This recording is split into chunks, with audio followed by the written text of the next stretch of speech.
easy access to things that you could have seen in a law library. So it's not like I had any secret documents I was accessing. It just made it easier.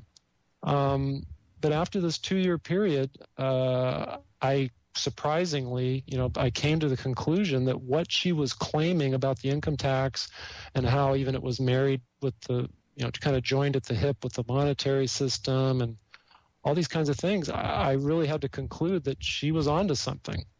And of course, for me, having taken an oath to support and defend the Constitution, having been raised by parents that, raised me not to steal from people or to help others steal from people, coming to the realization that, when people earn their money, it's their property. And only by operation of an actual law passed by Congress that is a representative of the people and signed by the president that's elected by the people, that's the only way that a law can then deprive them of that property, by following a course of due process of law. So it was finding all of these holes basically in the due process of law, finding all the holes in actual statutory authority for the IRS to do many of the things it did, at least in relation to the income tax. The IRS does enforce many other taxes, and I didn't find any problems there, but where I did find huge problems was in the enforcement and administration of the federal income tax. So around 1999, you come out with this report, this investigating the federal income tax, a preliminary report. What happens when you submit that?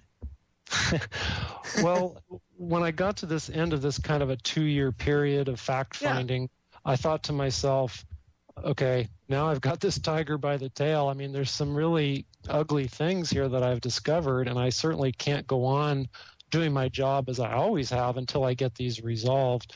So I thought, well, I'm going to put together some of the highlights of what I've encountered and put it into a cohesive, white paper report that I can present so that I'll make some sense rather than just sitting there ad-libbing, about all I had gone through over the last 2 years.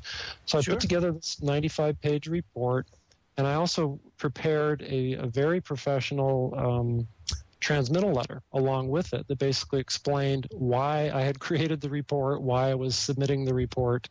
And the basic message was, my entire professional life is built around the income tax. There couldn't be a bigger skeptic, but yet I've taken the time to investigate these claims, and there's a lot of very, chilling and uncomfortable conclusions that I've come to, at least preliminary conclusions. I'm not a Supreme Court justice or a lawyer, but, I'm a certified public accountant. You trust me to carry this gun and badge around every day. I have some level of competence. You should at least hear what I have to say. So I presented the report and this transmittal letter, both of which you can see like on freedomabovefortune.com or agentfortruth.com. Read it for yourself. It was basically a very humble, presentation just saying, hey, this is what I've found, and you guys all took the same, guys and gals, took the same oath that I did. You have the same responsibility as I do. So just as uncomfortable as it might be for you, surely we can all put our heads together and figure out, how I could have come to these conclusions. And their response was pretty rapid. Within a day or two, what I had done is I'd asked that the report itself and my concerns be forwarded up the chain of command of the IRS, up to including the commissioner.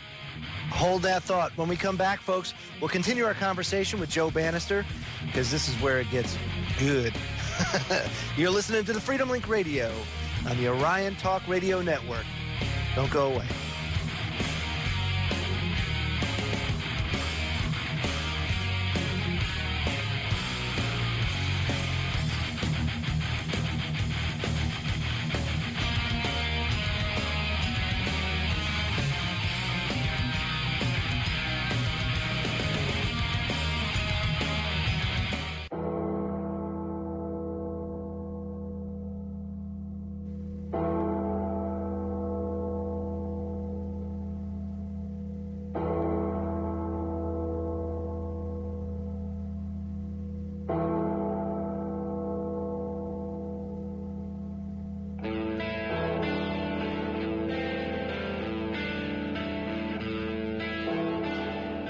The income tax, folks.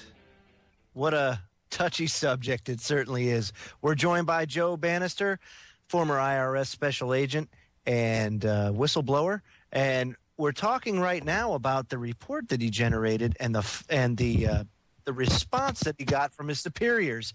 And I would assume the response that you got from your superiors, Joe, was probably not what you expected.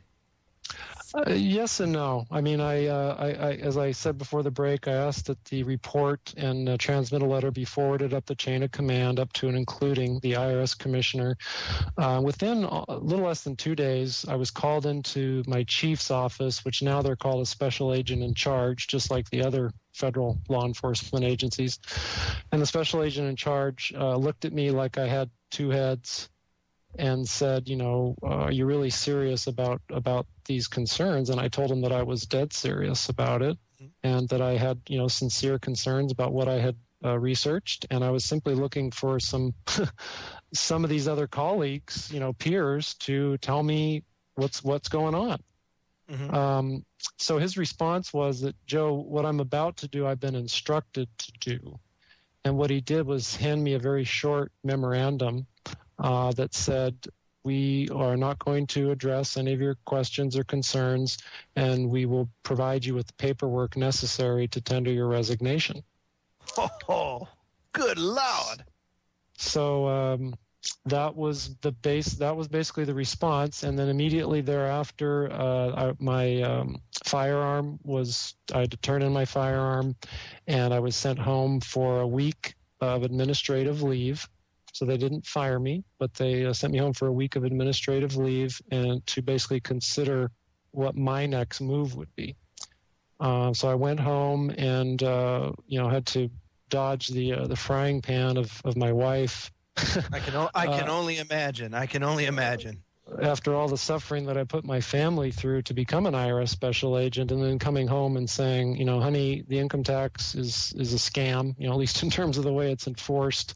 And I just, kind of waved the flag saying, hey, what's going on here? And they've sent me home. So I might have to resign. And a week later, I did resign. Basically, I figured that I had earned a very good reputation there.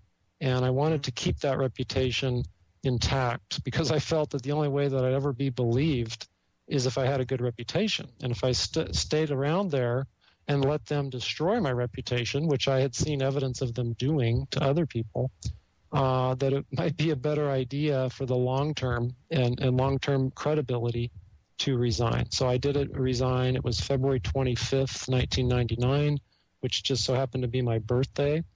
And I also learned that I share a birthday with the federal income tax, because on February 25th, 1913, the Secretary of State, whose name was Philander Knox, proclaimed that the 16th Amendment was ratified. Of course, there's evidence strongly indicated that it was not ratified, but it was proclaimed to be ratified on February 25th, 1913. And I was born 50 years later on February 25th, 1963. And then I resigned on February 25th, 1999. Wow. So it was like karma. Yeah, well, I'm Catholic, but I don't believe in karma, but I do believe that God has a destiny for us all. And let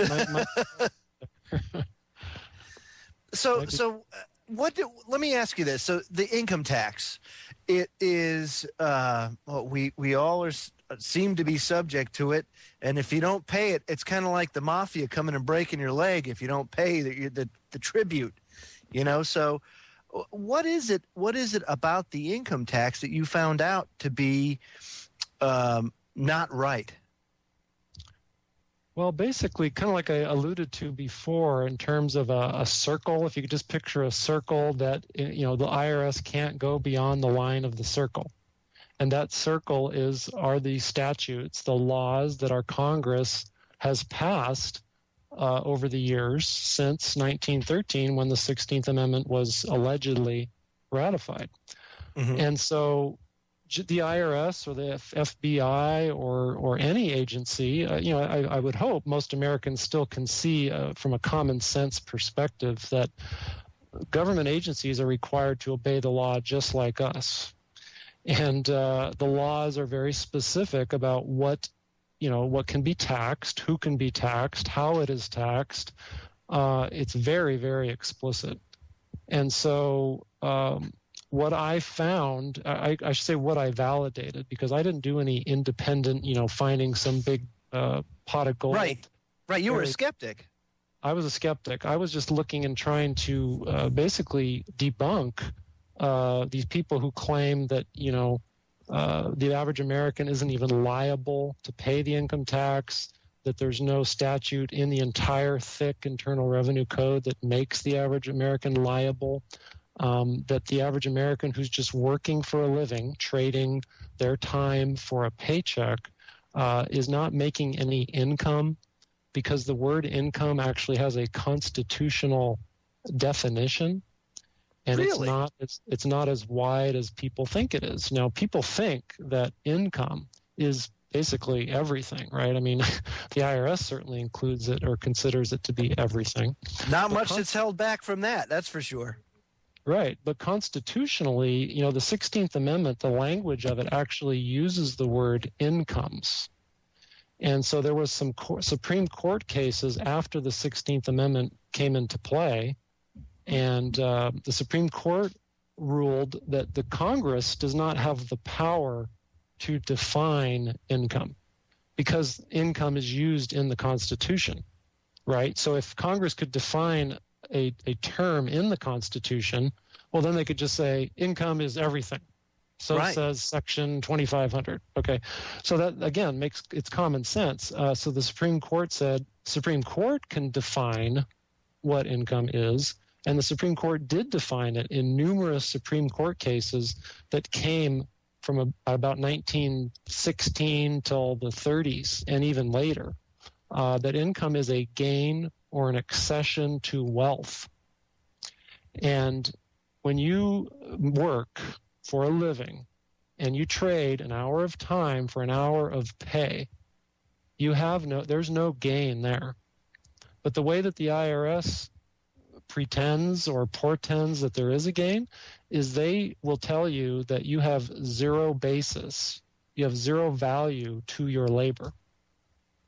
So to give you just a real brief example, if you make $20 an hour, you'd think that, well, wait, my pay must be worth $20 for an hour of work because that's what they're paying me, right? That's the fair market value. Sure. And so you give them 20 hours worth of work, they give you $20. There's no gain there. But what the IRS does is they say that hour of work that you gave is worth zero.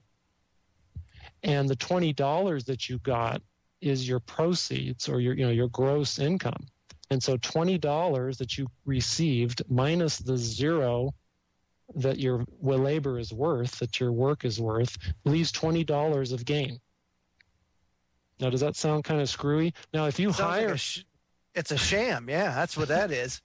Yeah, so if you hire someone else and they do work for you, amazingly, if you hire someone else for $20 an hour, the IRS lets you consider their work to be worth $20. But when you work for your own money, it's not worth $20. Wow. Gwen, you've been doing a lot of research in this arena. What do you have to say with or speak to Joe about? Well, I'm curious about, because I know everything operates in commerce, under the Uniform Commercial Code.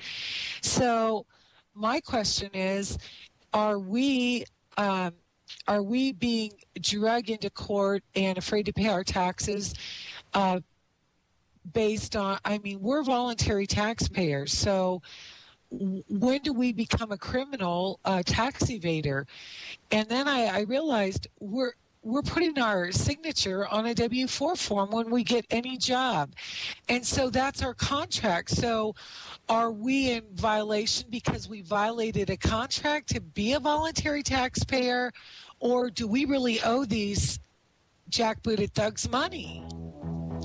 Well, in my opinion, we definitely, many times, very, very, very